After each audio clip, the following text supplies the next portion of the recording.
লঞ্চের ইঞ্জিনের রুম।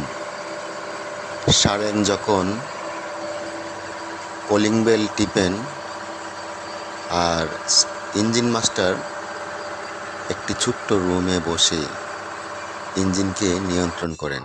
দেখুন, ইঞ্জিন মাস্টার বসে আছেন এবং সারেংয়ের নির্দেশনায় যখন সারেং বেল টিপেন তখনই উনি ইঞ্জিন কখনো স্লো করেন, কখনো ইঞ্জিনের গতি বাড়িয়ে থাকেন।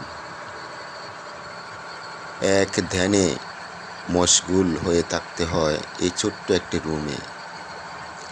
যিনি ইঞ্জিনকে নিয়ন্ত্রণ করেন, ওনার অনেক পরিশ্রম, অনেক চিন্তা চেতনার ফসল দ্বারা লঞ্চটিকে নিয়ন্ত্রণ করেন।